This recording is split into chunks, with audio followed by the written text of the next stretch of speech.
नमस्कार, मैं doctor Shrikant Majumdar, JLN college Chakradharpur. मैं एक और वीडियो लेकर आया हूँ।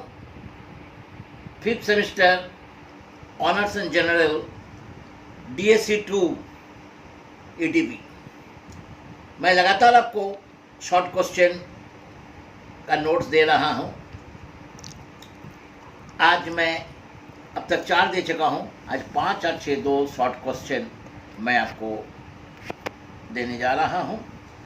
याद रखिएगा, ये ATP आपके लिए काफ़ी महत्वपूर्ण है। आइए, मैं आज आपको जो क्वेश्चन बताने जा रहा हूँ उसकी थोड़ी सी जिस्ट बता दे रहा हूँ कि बैरियर्स, बाधाएं क्या क्या है। एक उद्यमी को अनेक बाधाओं का सम्मुखीन होना पड़ता है। बाधा पार करके ही वो अपनी विकास की ओर पहुंचता है।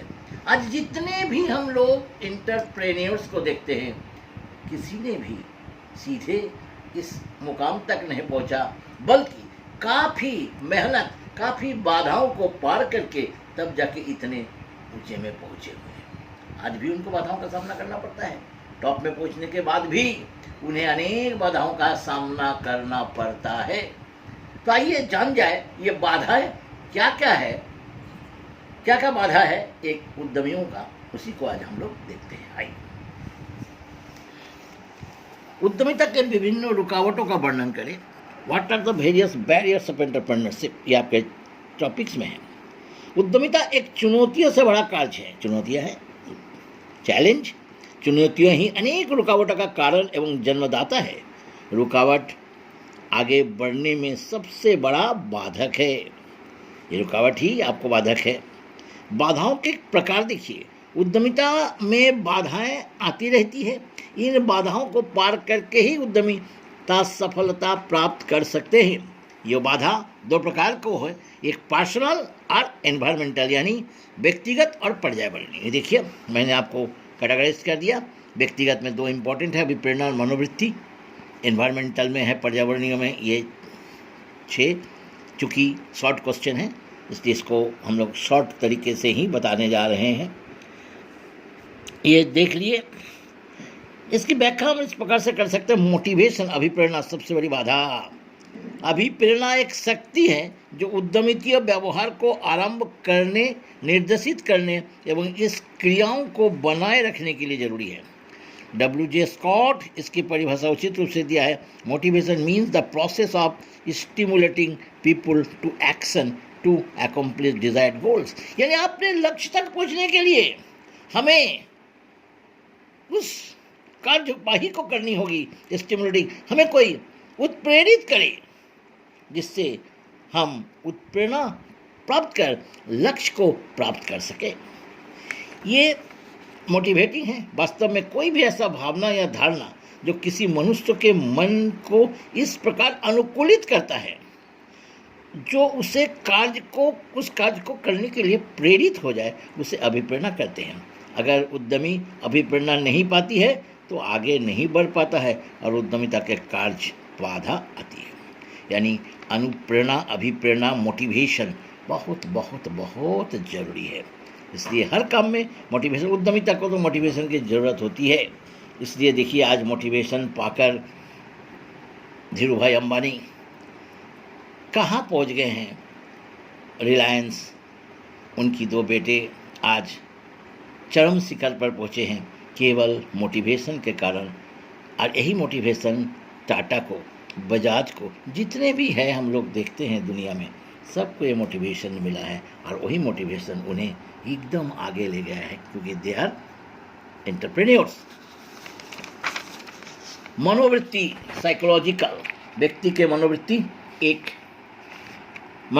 बहुत बड़ा बाधा है, क्योंकि आज के युवा मेहनत के बदले बैठे बैठे इच्छा पाने की इच्छा करता है। व्यवसाय में काफ़ी मेहनत करनी होती है, इसलिए उद्यमों में रुचि नहीं लेता है, जो एक बहुत बड़ी बाधा है। उनकी मनोवृत्ति ऐसा हो गया कि नहीं, काम विशेष नहीं करेंगे, मेहनत ज़्यादा नहीं करेंगे, लेकिन पैसा और सब कुछ प्राप्त हो जाए। ये जो मनोवृत्ति है, जो उद्यमियों को एक बहुत बड़ा बाधा है। अब सामाजिक बाधा, उद्यमी एक सामाजिक प्राणी है, उनको सामाजिक बाधाओं का सामना करना पड़ता है। धर्म, भाषा आदि अनेक उद्यमिता का बाधा पहुंचाता है। वर्तमान में इसके काफ़ी बदलाव देखने को मिल रहा है, लेकिन पहले ऐसा नहीं था। नौकरी पेशा को लोग अधिक महत्व देता था, व्यवसायी को कम। उस समय व्यवसायी सोचते नहीं, व्यवसाय नहीं करेंगे क्योंकि समाज में विशेष स्थान नहीं प्राप्त होगा, इसी कारण उद्यमी नहीं काम करते थे। अब देखिए आर्थिक बाधा, ये तो एक बहुत बड़ी बाधा है। उद्योगों की विकास के लिए सबसे महत्वपूर्ण होता है अर्थ, मनी, पूंजी। व्यवसाय या उद्योगों की रक्त है। अच्छे और आधुनिक तकनीक की आवश्यकता उद्योगों को विकास के लिए अति आवश्यक है और इसके लिए पूंजी की आवश्यकता है। आपको विकास करने के लिए नई नई तकनीक, नई नई मशीन आदि की ज़रूरत है। इसके लिए आपको चाहिए पूंजी, और यही पूंजी उद्यमी को सदा आसानी से प्राप्त नहीं होते हैं। ऋण मिलता है तो काफ़ी ब्याज होती है, ब्याज की दर ज़्यादा होती है, उससे उसकी लाभ कम हो जाती है, आसानी से मिलना भी मुश्किल होता है, पूंजी बाजार में सबकी पहुंच नहीं होती है। यही सब बाधा एक बहुत बड़ी आर्थिक बाधा है जो उद्यमी को सहना पड़ना पड़ता है। श्रम की बाधा, श्रम उत्पादन का प्रमुख साधन है। अच्छा श्रमिक मिलता है तो उसकी मजदूरी इतनी अधिक होती है कि उत्पादन लागत बढ़ जाती है, जो लाभों के घटा देता है या हानि की संभावना होती है। ऐसे में कम निपुण श्रम का व्यवहार करने के लिए विवश होना पड़ता है, जो कि विकास के बाधक है। अगर स्किल लेबर नहीं मिला तो आपको विकास में बाधा हो जाएगी। बाजार की बाधा, अच्छे मार्केट उपलब्ध नहीं होती है। आप उत्पादन तो कर दिए, बाजार में बेचिएगा, उसके लिए बाजार चाहिए। अच्छे बाजार आपको नहीं मिलती है तो काफ़ी कंपटीशन होता है। इन कंपटीशन में सभी उद्यमी टिक नहीं पाते हैं या अपनी सामान को उतनी कम दाम में नहीं बेच पाते हैं। लास्ट में उसकी मनोबल गिर जाता है और वो उद्यम को बंद कर देता है। एक बहुत बड़ी बाधा है। कच्चे माल का बाधा, अच्छे लगातार पूर्ण उत्पादन करने के लिए कच्चे माल की ज़रूरत होती है। ऐसे कच्चे माल की सदा कमी रहती है और उत्पादन लगातार कमी के होती है। उत्पादन की गुणवत्ता में कमी आता है, जो उद्यमिता के बाधा है। इन बाधा को दूर तो किया जाता है, लेकिन बिना इन बाधा को दूर किए, याद रखिएगा, उद्यमी कभी भी अपनी उद्यम को चरम शिखर पर नहीं पहुंचा सकता। ठीक है, ये उद्यमिता ये है। हमारा एक और क्वेश्चन है, जो छठा क्वेश्चन है शॉर्ट क्वेश्चन का, 6। हमारे देश में लघु इकाइयों को प्रोत्साहन हेतु सरकार द्वारा उठाए गए कदमों का वर्णन कीजिए। सरकार ने जो कदम उठाए उनका वर्णन आपको करना होगा। Describe the steps taken by the government to promote the small units in our country. Bharat में कुटीर एवं लघु उद्योग हमेशा से ही महत्वपूर्ण भूमिका निभाते आ रहे हैं।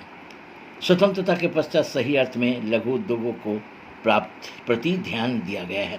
पहले उतनी ध्यान नहीं दिया गया था स्वतंत्रता का पहले, अंग्रेज के समय से, क्योंकि अंग्रेज लोग सदा भारत को शोषण ही किए हैं, अच्छे उद्योगों को सदा अपने देश के लिए ही व्यवहार किए हैं। 1948 से प्रारंभ हुआ, उसके बाद 1956 इंडस्ट्रियल पॉलिसी बनाए गए। पहला 1948, 1956, 1977, 1980, 1991 इत्यादि में लघु और कुटीर उद्योगों के समस्याओं को निदान के लिए अनेक उपाय किए गए हैं। सरकार काफ़ी ध्यान दिया है। सरकार जान गया है कि लघु उद्योग से ही बेरोजगारी दूर हो सकती है, देश की आर्थिक स्थिति बदल सकती है। अभी देखिए ना, लॉकडाउन के बाद सरकार ने फिर उसी स्थिति पर आ गया कि नहीं, अब छोटे मझोले लघु उद्योगों को ज़्यादा ध्यान देना होगा, क्योंकि इन मजदूरों को नौकरी मिलेगी, रोजगार बढ़ेगा, देश की आर्थिक स्थिति बहुत अच्छा हो जाएगा। इसके लिए सरकार ने, देखिए, पहला प्रावधान क्या है, संस्थागत प्रावधान, इंडस्ट्रियल अरेंजमेंट। लघु एवं कुटीर उद्योग को विकास हेतु अनेक संस्थागत एवं बोर्डों का गठन किया गया है। केंद्र में लघु आकार विकास संगठन स्थापित किया गया। अखिल भारतीय लघु उद्योग बोर्ड की भी स्थापना की गई। इन संगठनों का मूल उद्देश्य लघु उद्योगों को समस्या को देखना। अब अनेक ऐसे बोर्ड हैं, अनेक ऐसे संगठन हैं जिनको लघु उद्योग के संगठन को आगे बढ़ाने के लिए स्थापित किया गया है। इनमें से प्रमुख देखिए इस प्रकार का है, इन्हें स्मॉल इंडस्ट्रीज डेवलपमेंट, ये सारे तो आप लिखिएगा, ये सारे ऐसे बोर्ड है, और भी है, ये सारे ऐसे बोर्ड हैं, ऐसे संगठन हैं जो केवल लघु उद्योग को विकास करने के लिए, उसे वित्त प्रदान करने के लिए किया जाता है। अब देखिए, वित्तीय सहायता, फाइनेंशियल असिस्टेंस, लघु उद्योगों को सरल एवं कम ब्याज पर सरल शर्तों पर वित्तीय सहायता प्राप्त करने हेतु सरकार द्वारा अनेक उपाय किए गए, क्योंकि सदा लघु उद्योग वित्त की कमी से जूझता है। जैसे रक्त की कमी से जूझता हुआ आदमी कुछ नहीं कर पाता है, ठीक उसी प्रकार से वित्त की कमी से जूझने वाला उद्योग कभी कुछ नहीं कर पाता है। इसीलिए सरकार इनके सहायता के लिए अनेक वित्तीय संस्थाएं बनाए हैं, जो दीर्घकालीन, मध्यकालीन, अल्पकालीन कार्यशील पूंजी प्रदान करते हैं, सहायता करते हैं। आजकल ये निम्नलिखित संस्थाओं से वित्तीय सहायता प्राप्त होती है। देखिए, इनमें भी कई संस्था ऐसे हैं जो सहायता करता है, बनाया गया है। रिजर्व बैंक ऑफ इंडिया 1960 से गारंटी के आधार पर वित्तीय सहायता देता है। स्टेट बैंक ऑफ इंडिया अल्पकालीन ऋण प्रदान करता है। कॉमर्शियल कोऑपरेटिव बैंक भी ऋण प्रदान करता है। स्टेट फाइनेंस कॉरपोरेशन कम ब्याज पर आसान शर्तों पर दीर्घकालीन और मध्यकालीन ऋण प्रदान करता है। इस प्रकार से इस अनेक संस्था, सिडबी टेक्नोलॉजी के विकास के लिए वित्तीय सहायता प्रदान करता है। इस प्रकार और भी देखिए, संरचनात्मक यानी प्रोटेक्शन, सरकार उन उद्योगों को प्रोत्साहन देता है, जो उद्योगों को प्रोत्साहन देने के लिए सरकार ने क्या किया, उन उत्पादनों को संरक्षित कर दिया जो बृहद उद्योग बना नहीं सकता या विदेश से उसे मंगाया नहीं जा सकता। इसके चलते इन उद्योग ने काफ़ी अपने उत्पादन को आराम से बेचने के लिए बाजार में तैयार कर पाते हैं। ये तो संरचनात्मक लघु उद्योगों के लिए वस्तुओं की संख्या जानते हैं, 836 आइटम को संरचना प्रदान की गया, 836 आइटम को संरचना दिया गया है, जबकि देश में 7,500 आइटम्स उत्पादन किया जाता है। लघु उत्पादन शुल्क में छूट दिया गया है 50 लाख रुपये तक। लघु उद्योगों को वैधानिक संरक्षण प्राप्त किया गया है। लाइसेंसिंग में छोड़ दिया गया है। उत्पादन के उपकर, सब टैक्स ऐसे जो है उसको भी छोड़ दिया गया है। प्रेरणा, रियायतें, अनुदान ये भी सरकार कर रही है। राज्यों को केंद्र सरकार भूमि विकसित औद्योगिक प्लांट बैठाने के लिए अनेक रियायतें से अनुदान देते हैं। इस प्रकार से इसको भी देख लीजिएगा। विपणन की सुविधाएं, मार्केटिंग फैसिलिटीज़ भी लघु उद्योग के लिए सुगम विक्रय के लिए अनेक दुकानें स्थापित किया गया है। अनेक ऐसे संगठन बनाए गए हैं। महिला उद्यमियों के लिए विशेष प्रेरणा और रुग्ण इकाइयों की सहायता करना ये सरकार की काम है, जिससे आज लघु और कुटीर उद्योग भारतवर्ष में बहुत तरक्की किया है। अब तो जानते हैं, जापान ही एक ऐसा देश है जो लघु और कुटीर उद्योग से अपनी अर्थव्यवस्था को चरम शिखर तक पहुंचाया है। भारत भी उसी तर्ज पर कोशिश कर रहा है। तो इस क्वेश्चन सबको जरूर देख लीजिएगा। नमस्कार।